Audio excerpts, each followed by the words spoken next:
The courtroom buzzed with tension as 10-year-old Lucas Carter stood in the doorway, his small frame illuminated by the harsh morning light streaming through the tall windows.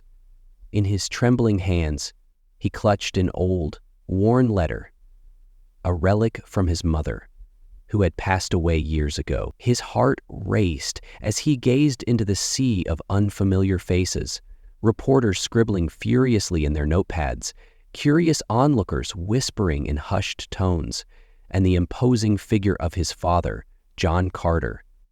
Seated at the defendant's table, the man Lucas had idolized his whole life now sat with his head bowed, his broad shoulders weighed down by an invisible burden. Lucas's world had shattered weeks ago when he stumbled upon a secret his father had kept hidden, a secret so devastating that it threatened to destroy not only their family but countless innocent lives. His father, a brilliant tech executive, stood accused of selling sensitive personal data for millions of unsuspecting customers to shadowy third parties. For Lucas, the man who had taught him right from wrong, who had been his hero, was suddenly a stranger cloaked in lies. The judge's gavel struck, echoing through the cavernous courtroom. "Lucas Carter, please approach the stand," came the steady voice of the judge. Lucas hesitated, his legs trembling under the weight of the moment. His gaze darted to his father, seeking reassurance. But John couldn't even meet his son's eyes, his face a portrait of shame and regret. The courtroom grew eerily silent as Lucas stepped forward, each step feeling heavier than the last. He took his place at the witness stand, the old letter clutched tightly in his fist. His mother's words echoed in his mind, words she had written before she died. "The truth is never easy, Lucas, but it is always right. Even if it hurts, it's the only path to true peace." "Do you know why you're here today, Lucas?" the judge asked, his tone gentle yet commanding. Lucas's throat tightened. The weight of the truth burned inside him, desperate to break free. He took a deep breath, his voice trembling but resolute. "Yes," he whispered, glancing back at his father one last time. "I know." The entire room leaned in, captivated by the boy's courage. What would he say? What truths would he reveal? And how could one child bear the responsibility of unraveling a web of deceit that could change everything? What would you do if you had to choose between protecting someone you love and standing up for what's right? If this story has gripped your heart already, hit that like button and let us know your thoughts in the comments. Don't forget to subscribe and turn on notifications to follow Lucas's incredible journey, a tale of truth, courage, and redemption. You won't want to miss what happens next. Lucas Carter wasn't your typical 10-year-old. He lived a modest life in the small town of Willow Creek, where the streets were lined with oak trees and the air was filled with the scent of freshly baked bread from the local bakery. His days were simple: school in the mornings, afternoons spent tinkering with his beloved toy robots, and evenings curled up in the worn armchair his mother used to sit in, reading books that took him to faraway worlds. Life had changed dramatically for Lucas after his mother passed away 2 years earlier.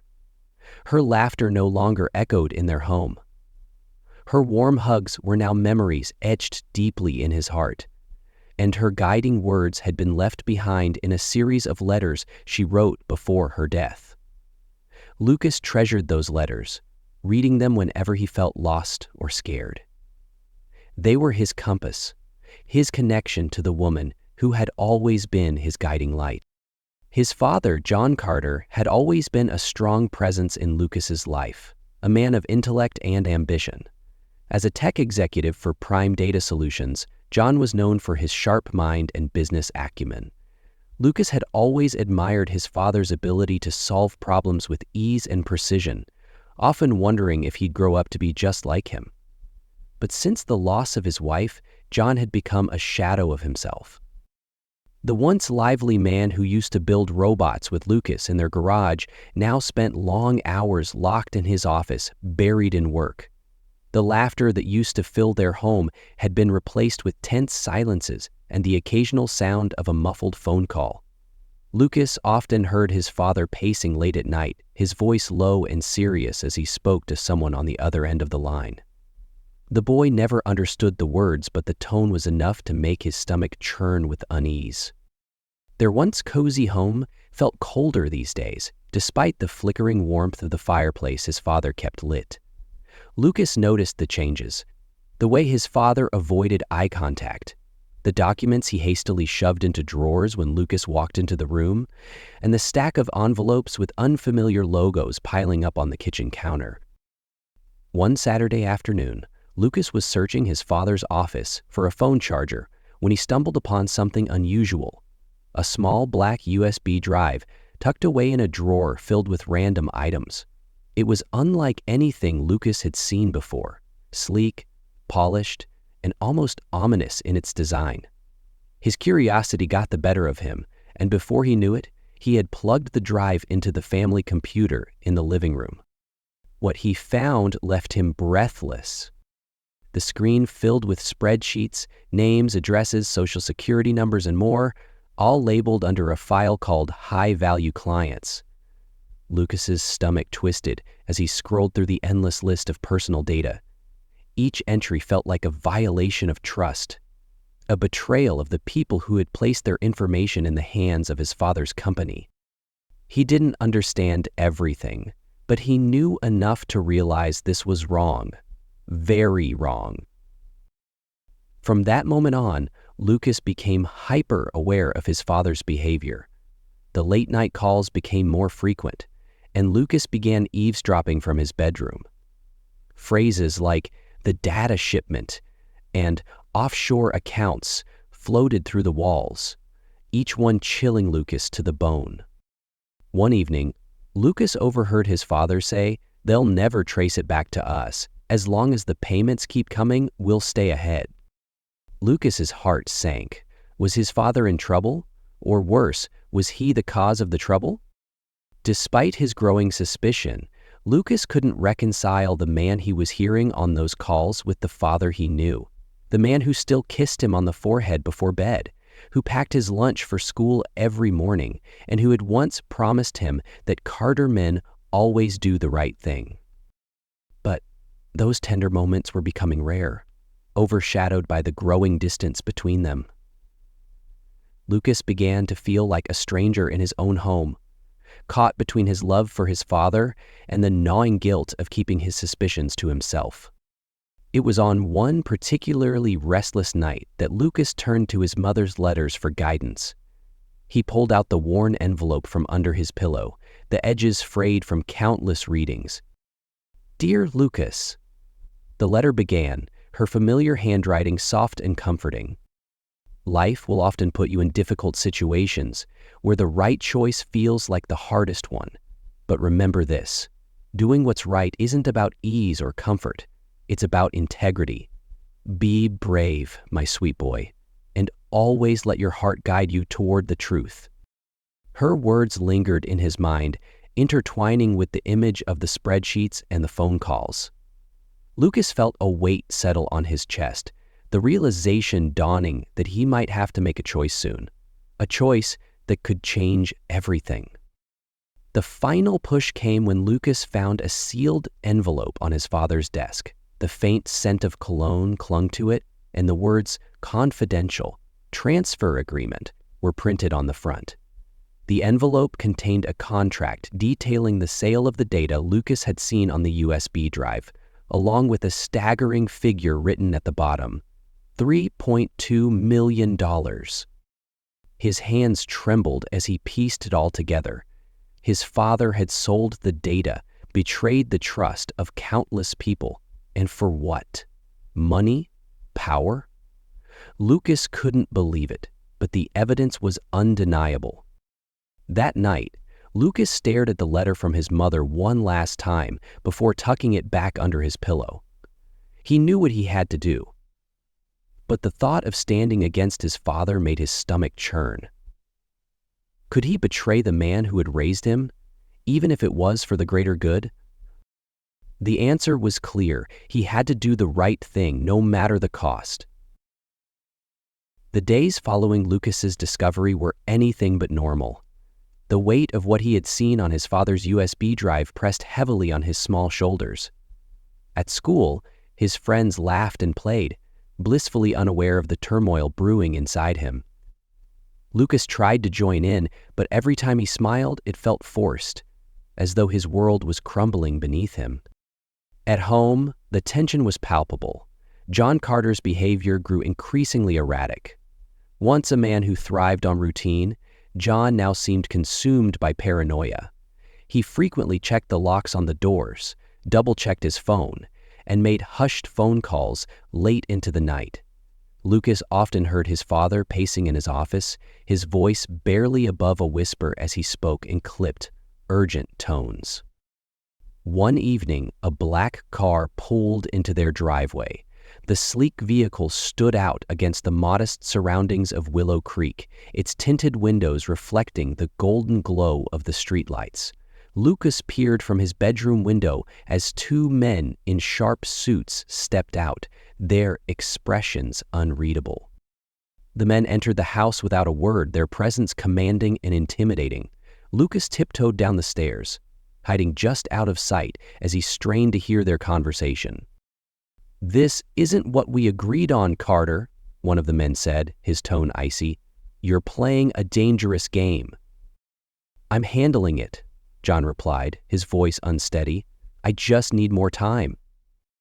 "Time is a luxury you can't afford," the second man snapped. "Finish the transfer by next week, or there will be consequences." Lucas's breath hitched. The word consequences hung in the air like a storm cloud, threatening to break at any moment. He watched as the men left, their polished shoes clicking ominously against the hardwood floor.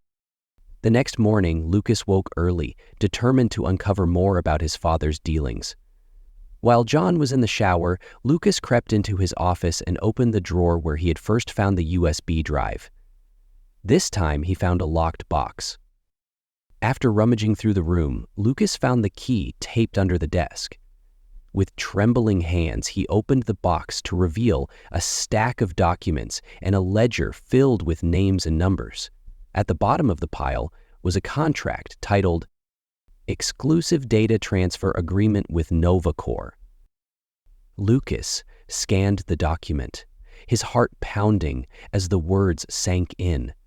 It detailed the sale of customers' data, names, addresses, medical histories, and even financial information, to a shadowy corporation called NovaCore. The amount listed for the transaction was astronomical, enough to change anyone's life. But it wasn't just the money that horrified Lucas. It was the sheer scale of betrayal. His father had access to private, sensitive information from countless people who had trusted his company, and now he was selling that trust for profit. That evening, Lucas couldn't contain his emotions any longer. As his father sat at the dinner table, picking at his food in silence, Lucas blurted out, Are you doing this?" John looked up sharply, his fork clattering onto the plate. "Doing what?" he asked, feigning ignorance. "I know about the data," Lucas said, his voice trembling. "I saw the contract with NovaCore. How could you do this, Dad? People trusted you." John's face darkened. For a moment, he looked as though he might lash out, but then his shoulders sagged and he sighed heavily. "You don't understand, Lucas," he said, his voice weary. "It's not that simple." "Then explain it to me," Lucas demanded, tears welling in his eyes. "Because all I see is you lying and hurting people." John rubbed his temples, his expression torn. "It started as a way to keep the company afloat after your mother died," he admitted. "We were drowning in debt. I thought it would be a one-time thing, just enough to get us back on our feet. But NovaCore, they don't let you walk away. Once you're in, you're trapped." Lucas stared at his father, a mix of anger and heartbreak swirling inside him. "So, you just gave up? You let them control you? John's jaw tightened, and he met Lucas's gaze. I did what I had to do to protect us. To protect you. Later that night, Lucas sat in his room, the weight of his father's words pressing down on him. He reached for his mother's letter, the edges soft from being unfolded and refolded so many times. Her voice echoed in his mind as he read the familiar lines. Lucas, there will be times in your life when doing the right thing feels impossible, but that's when it matters most. You are stronger than you know, my brave boy. Tears blurred his vision as he clutched the letter to his chest. His mother had always been the moral compass of their family, the one who believed in integrity above all else. Lucas knew that if she were here, she would never let his father's actions slide, no matter the excuses. The next day, Lucas began gathering evidence. He took photos of the documents in his father's office and backed up the data from the USB drive. He didn't know exactly what he would do with it yet, but he knew he needed to be prepared. At school, he couldn't focus. His teacher noticed his distracted state and asked if everything was okay. Lucas forced a smile and nodded, but inside he felt like a volcano ready to erupt. That evening, he overheard another phone call. His father's voice was low and urgent. The boy doesn't know anything. I've kept everything hidden. Just give me a little more time. Lucas's hands clenched into fists. His father was lying to everyone, his partners, his clients, and even him. And now, it was up to Lucas to decide what to do next. Lucas's doubts turned into determination.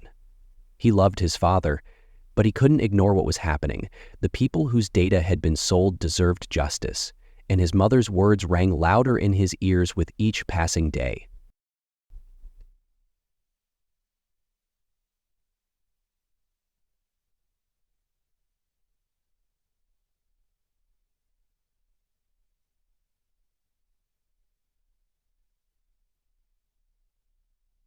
Lucas avoided his father whenever possible, his heart heavy with the knowledge that the man he loved was also the source of so much pain.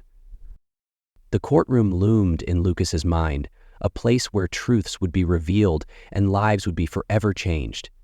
He wasn't ready for what lay ahead, but he knew he had no choice. The air in the Carter household had grown heavy with tension, like the calm before a storm. Lucas felt like an outsider in his own home, carrying a secret too large for his small frame. His heart ached for the father he once admired, but each passing day made it harder to reconcile the man he loved with the actions he had uncovered. Lucas spent hours lying awake at night, staring at the ceiling as his mind replayed everything he had discovered. The USB drive, the contracts, the phone calls. Each piece of evidence was a nail in the coffin of his father's integrity, yet Lucas couldn't bring himself to act. One night, Lucas found himself back in his mother's old armchair, clutching her letter. The words were familiar, like an old friend, but tonight they felt heavier. Doing what's right isn't about choosing the easy path. It's about choosing the path that lets you sleep at night. You may not always understand why, but the truth will guide you if you let it. Lucas closed his eyes, tears slipping down his cheeks. He knew what the truth demanded of him, but the thought of standing against his father felt unbearable. How could he betray the man who had been his anchor since his mother's death? The next morning, Lucas decided to confront his father again, hoping against hope that he could make him see reason. He waited until John returned from work, his tie loosened and his face drawn with exhaustion. "Dad?" Lucas began hesitantly, standing in the doorway of his father's office. John looked up, his eyes wary. "What is it, Lucas?" "Please," Lucas said, stepping closer. "Stop this. You don't have to do it. You can fix this before it gets worse." John's face hardened and he stood, towering over Lucas. "You don't understand, Lucas," he said sharply. "This isn't something I can just walk away from." "Not?" Lucas demanded, his voice breaking. "You always told me to do the right thing, no matter what.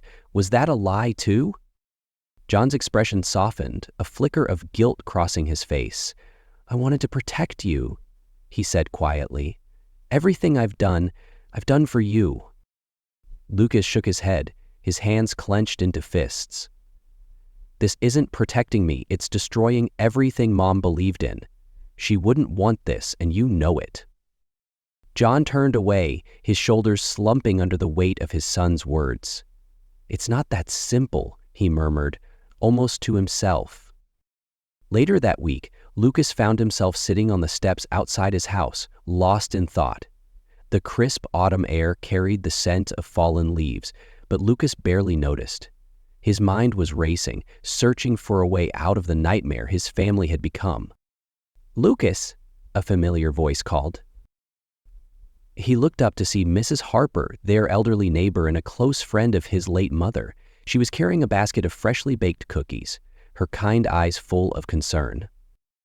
"You look like you've got the weight of the world on your shoulders," she said, sitting down beside him. Lucas hesitated, unsure of how much to share. But something about Mrs. Harper's presence felt safe. "It's my dad," he said finally. "He's done something really bad, and I don't know what to do." Mrs. Harper nodded slowly, her gaze thoughtful. "Your mother used to say that the hardest choices are the ones that shape us the most.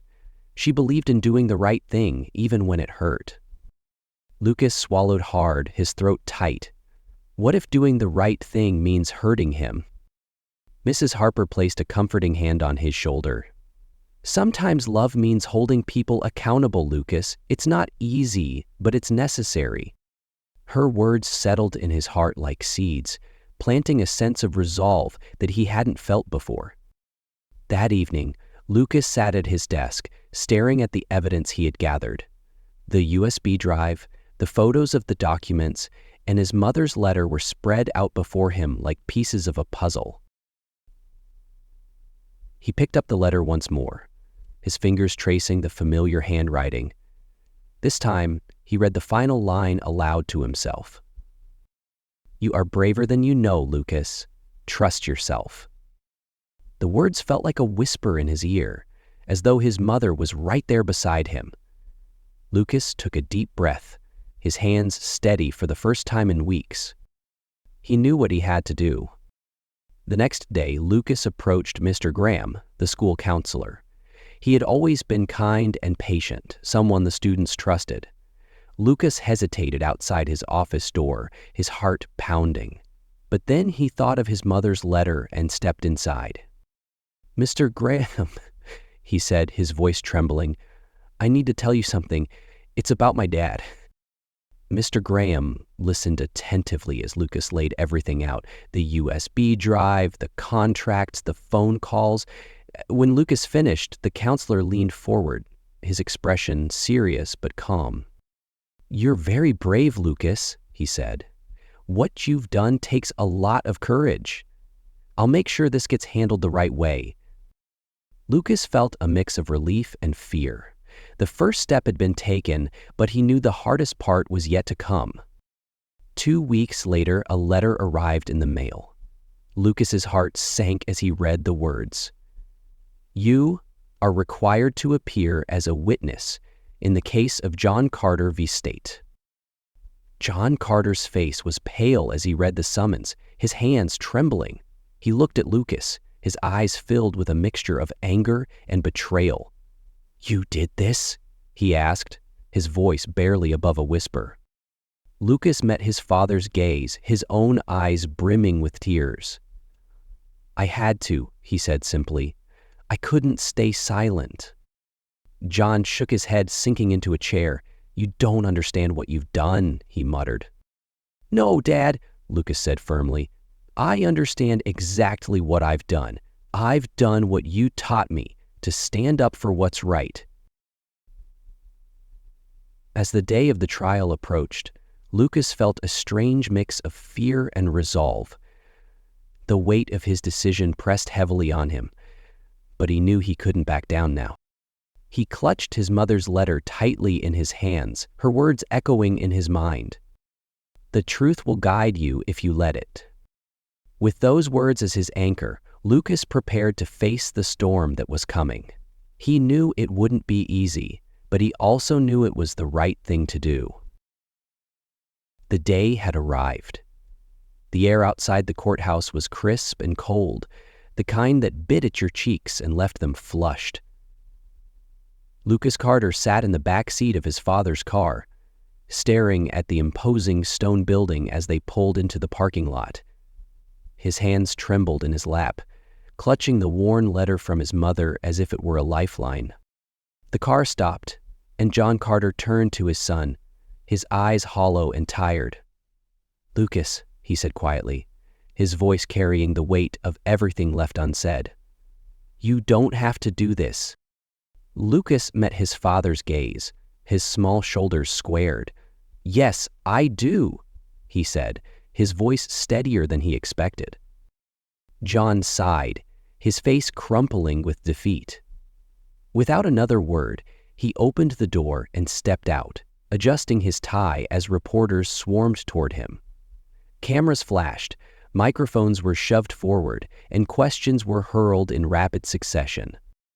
"Mr. Carter, do you have anything to say about the accusations against you? Is it true that your company sold personal data to third parties?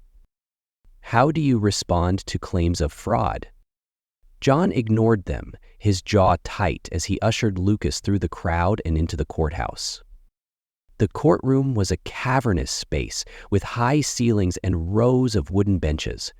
Lucas clutched his mother's letter tighter, feeling the weight of every gaze as he walked down the aisle. His father's lawyer, a stern-looking woman named Ms. Albright, guided him to the witness waiting area. Lucas stole a glance at his father, seated at the defendant's table. John looked smaller than Lucas had ever seen him, his broad shoulders slumped and his confident demeanor replaced by something fragile.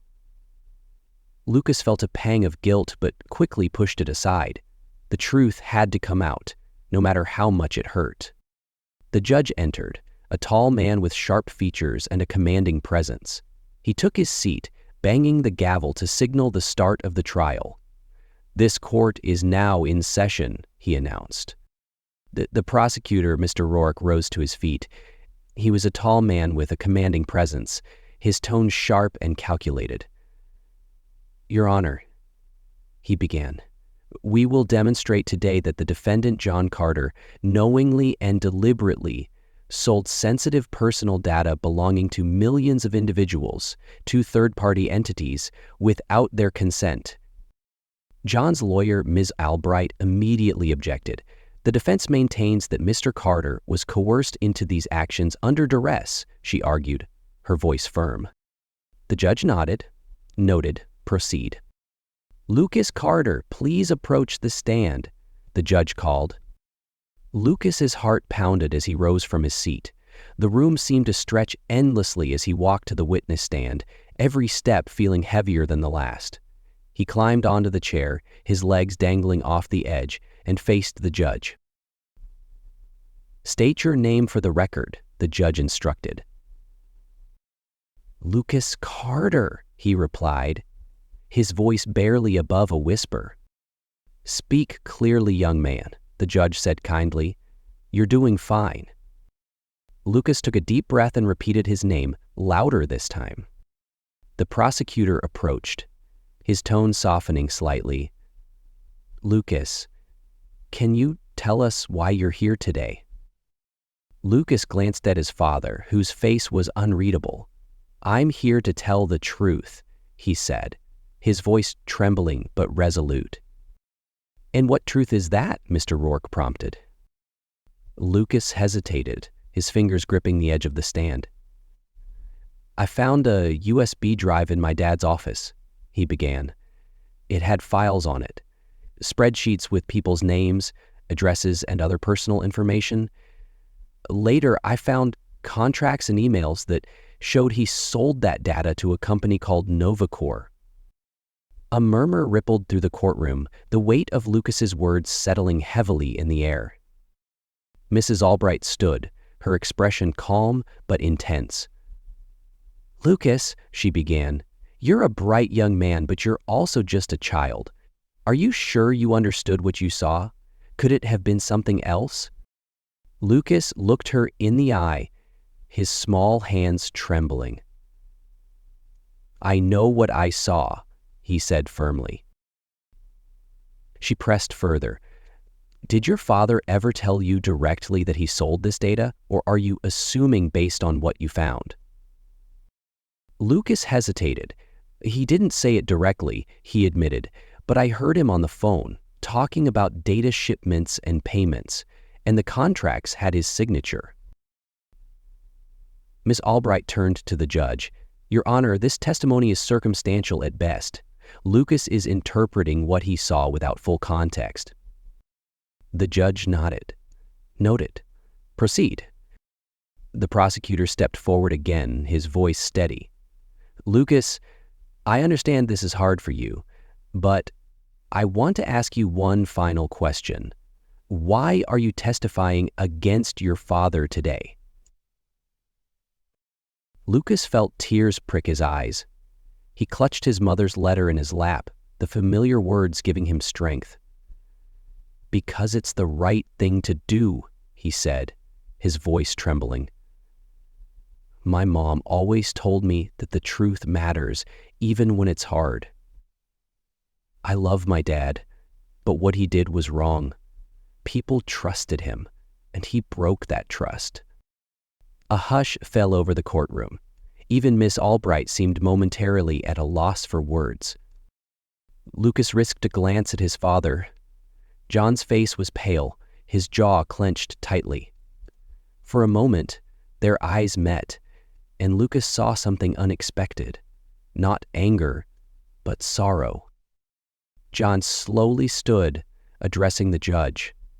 "Your Honor," he said, his voice breaking, "I want to amend my plea. I'm guilty." Gasps filled the courtroom as John continued. "I made mistakes. I let greed and fear drive my actions. But my son is right. I broke the trust of people who depended on me, and I need to take responsibility for that." As the trial continued, the evidence piled up against Novacor, revealing that they had pressured John into the scheme. While John still faced consequences, his willingness to cooperate with the investigation earned him some leniency. Lucas felt a strange mix of relief and sadness as the trial came to a close. His testimony had exposed the truth, but it had also forever changed his relationship with his father. As they left the courthouse, Lucas held tightly to his father's hand. John looked down at him, his eyes filled with both pride and regret. "You're braver than I ever was," he said quietly. Lucas nodded, his mother's words echoing in his heart. "The truth will guide you if you let it." This chapter in their lives wasn't over, but for the first time in a long time, they were facing the future together, with honesty as their foundation. The courtroom felt like it had been drained of air. John Carter's unexpected confession hung in the room like a dense fog, leaving everyone stunned. Lucas sat frozen in the witness chair, his small hands gripping the edge of the stand. He could hardly believe what he had just heard, his father admitting to everything, taking responsibility for the very actions that had torn their family apart. As the judge called for a recess, the murmurs in the courtroom grew louder. Reporters scribbled furiously in their notebooks, camera crews whispered urgently, and spectators exchanged wide-eyed glances. For Lucas, the noise was muffled, like he was underwater. He climbed down from the stand and made his way back to his seat, his legs feeling like lead. John, escorted by his lawyer, passed by Lucas on his way out of the courtroom. For the briefest moment, their eyes met. John's expression was unreadable, a mix of guilt, sadness, and something that might have been pride. Lucas wasn't sure what to feel. A week later, the courtroom was packed again for the final verdict. Lucas sat in the front row with Mrs. Harper, his elderly neighbor who had become his anchor throughout the ordeal. His father sat at the defendant's table, his once pristine suit now slightly wrinkled, his posture less rigid.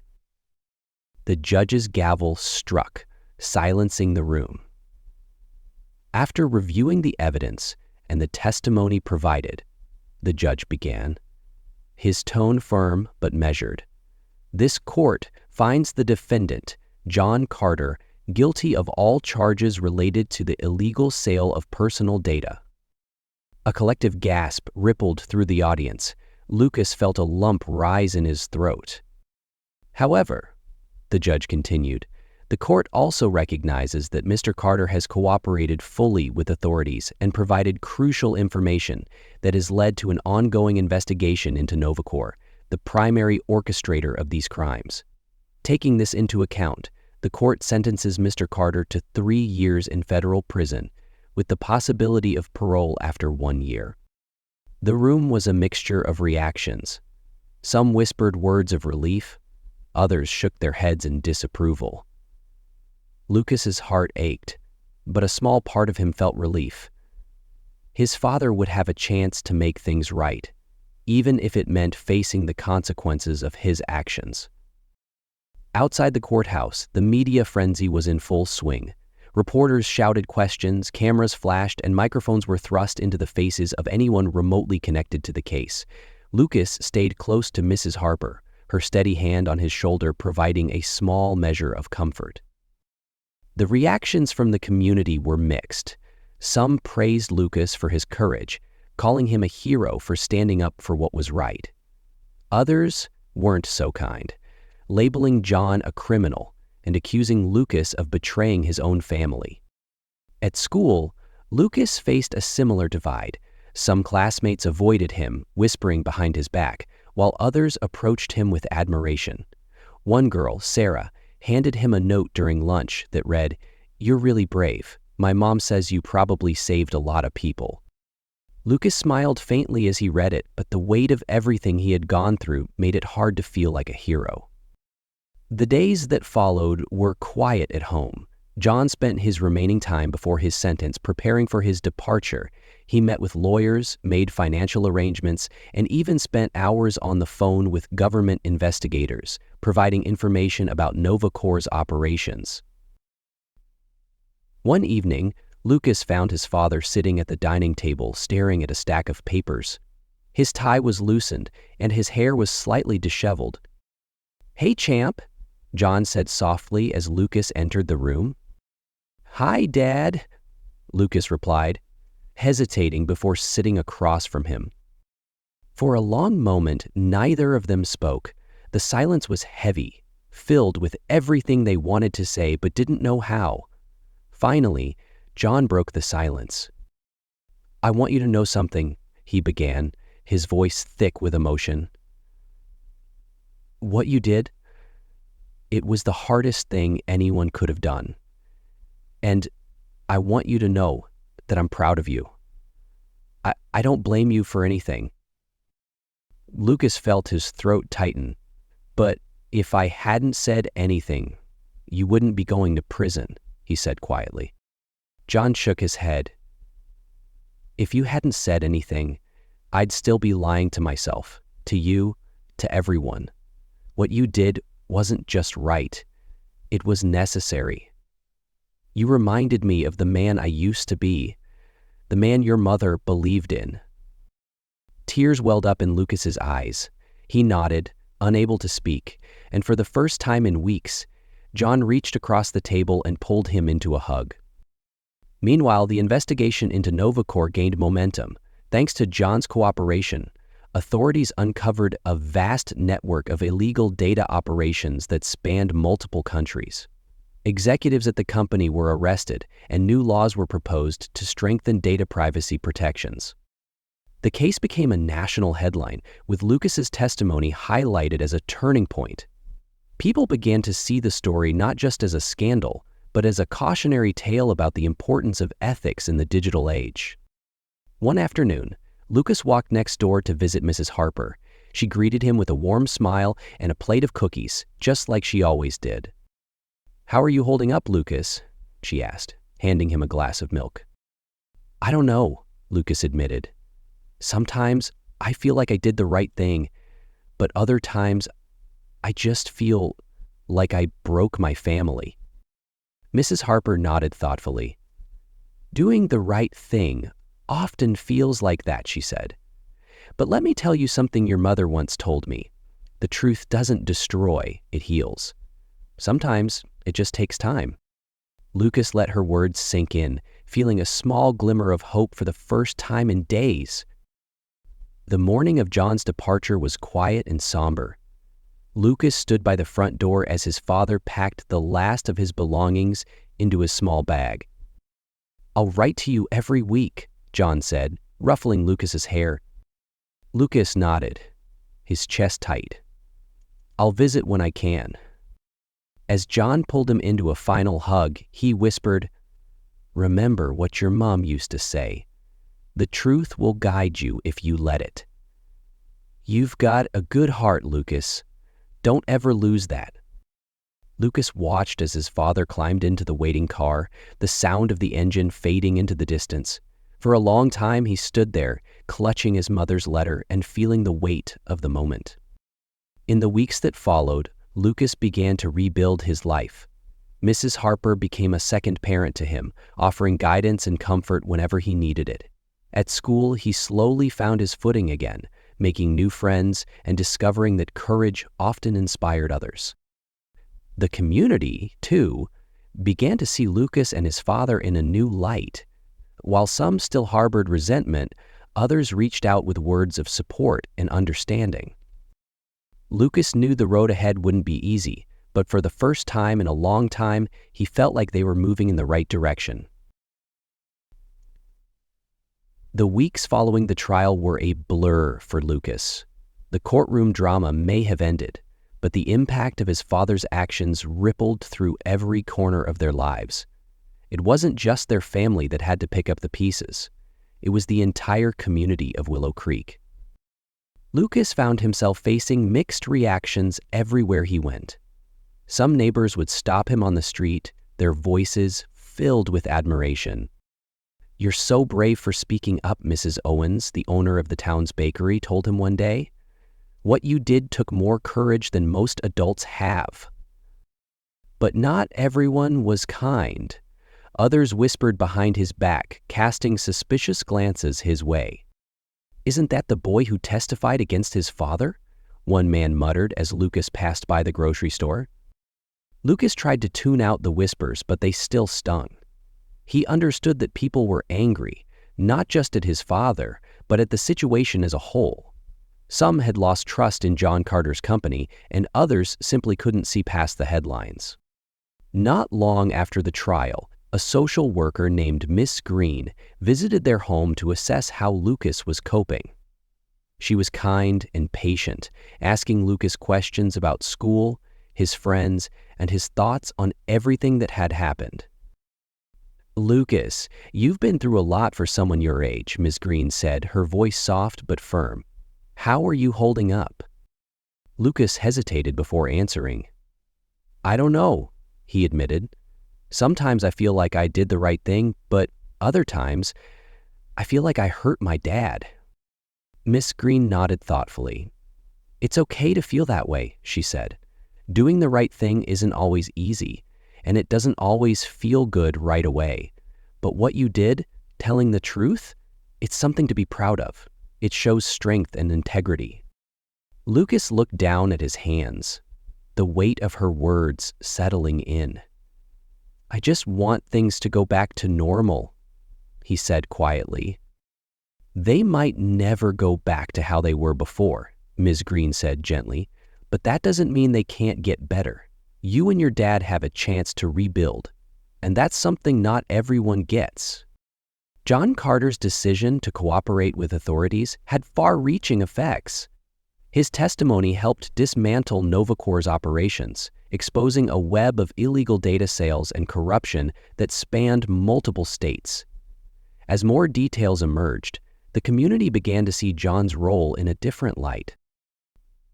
While many still held him accountable for his actions, some began to acknowledge the good he was trying to do by coming clean. A group of local business owners even reached out to Lucas, offering to mentor him in his robotics club, a gesture of support that meant more to him than they realized. Slowly, the whispers and glances began to fade, replaced by nods of respect and words of encouragement. For Lucas and his father, rebuilding their relationship was a slow and fragile process. John's letters from prison came every week, filled with updates about his work with fellow inmates and his plans for when he returned home. "I've been thinking a lot about what you said in court," one letter read. "You were right to stand up for the truth, even when it was hard. I hope you know how proud I am of you, Lucas. You're stronger than I ever was." Lucas kept each letter in a small box under his bed, rereading them on nights when the house felt too quiet. They reminded him that even though his father wasn't physically there, their bond was still intact, slowly healing with each passing day. One day, Lucas decided to take a step toward forgiveness, not just for his father, but for himself. He sat at his desk, pulling out a fresh sheet of paper, and began writing a letter to John. "Dear Dad," he began, his pen trembling slightly. "I miss you. I know things aren't perfect, but I want you to know that I'm proud of you too. You're trying to make things right, and that means a lot to me. I hope we can keep moving forward together, no matter how hard it gets." When he finished, he folded the letter carefully and placed it in an envelope. Sending it felt like a weight lifting off his chest, a small but significant step toward a better future. With his father's encouragement, Lucas threw himself back into his robotics club. It became his sanctuary, a place where he could channel his energy into creating something new. His teacher, Mr. Calloway, noticed the change in him and encouraged him to enter the annual science fair. Lucas hesitated at first, unsure if he was ready to put himself out there again, but with a nudge from Mrs. Harper and his friends, he decided to take the leap. The project, a robot designed to sort recyclables, won second place. But for Lucas, the real victory was the confidence he gained. It reminded him that even after everything he'd been through, he could still achieve something meaningful. As the months passed, Lucas began to see his journey not as an ending, but as a beginning. He learned that doing the right thing wasn't about being perfect. It was about making choices that aligned with his values, even when they were difficult. One evening, as he sat on the porch with Mrs. Harper, she handed him a scrapbook she had been working on. Inside were clippings from local newspapers, photos from the trial, and even a copy of the letter his father had written to the court. "I thought you might like to have this," she said with a smile. "It's a reminder of how far you've come." Lucas flipped through the pages, his heart swelling with a mix of pride and gratitude. "Thank you," he said softly. With John's parole hearing approaching, Lucas felt a sense of nervous excitement. He knew their journey wasn't over, but he also knew they had a chance to start fresh. One night, as he reread his mother's letter for what felt like the 100th time, he whispered her words aloud to himself. "The truth will guide you if you let it." He smiled, tucking the letter back into its envelope. Whatever came next, he was ready to face it, with his father by his side. The day dawned clear and bright, the kind of day Lucas Carter's mother used to say was perfect for starting fresh. It had been 6 months since his father had left to serve his sentence, and in that time, life in Willow Creek had slowly started to piece itself back together.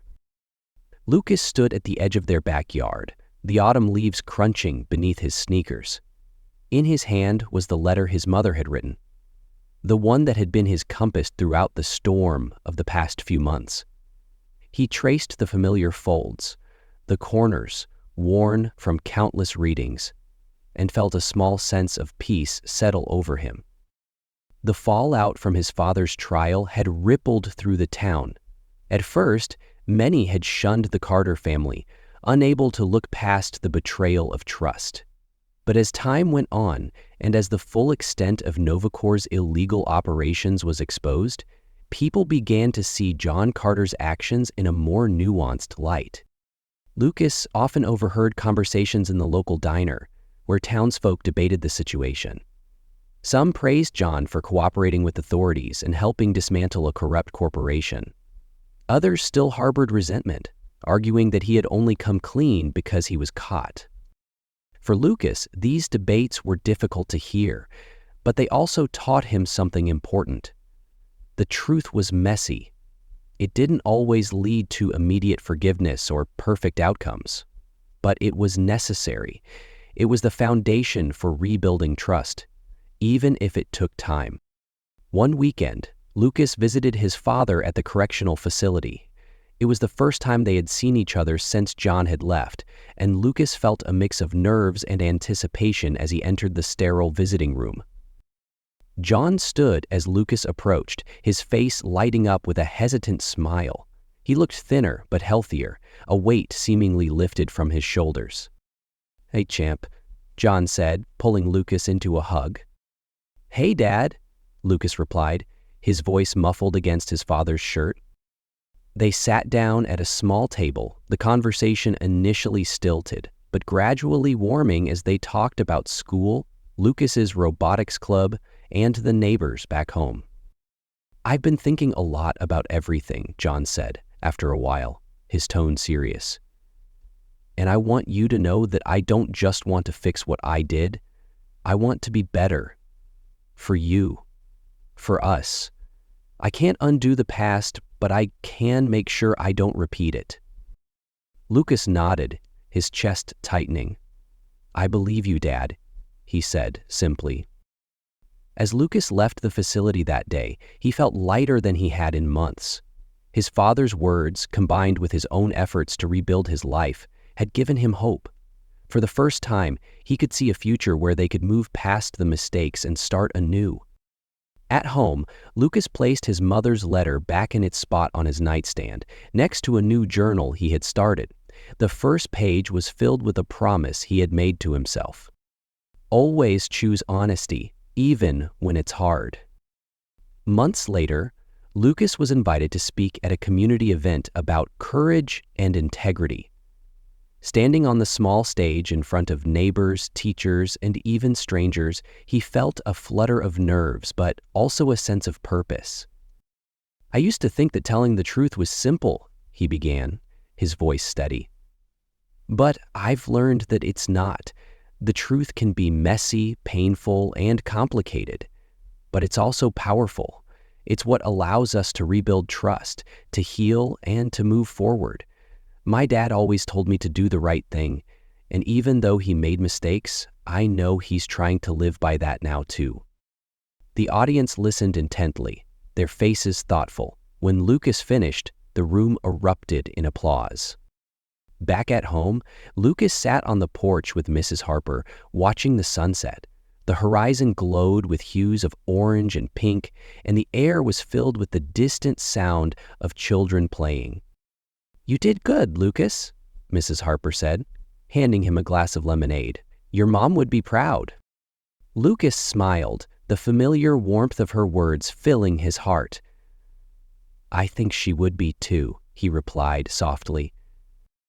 As the sun dipped below the horizon, Lucas felt a quiet sense of peace. The journey hadn't been easy, and the road ahead would still have its challenges. But he had faced the truth, stood by his convictions, and begun the process of healing. And that, he knew, was what his mother would have wanted.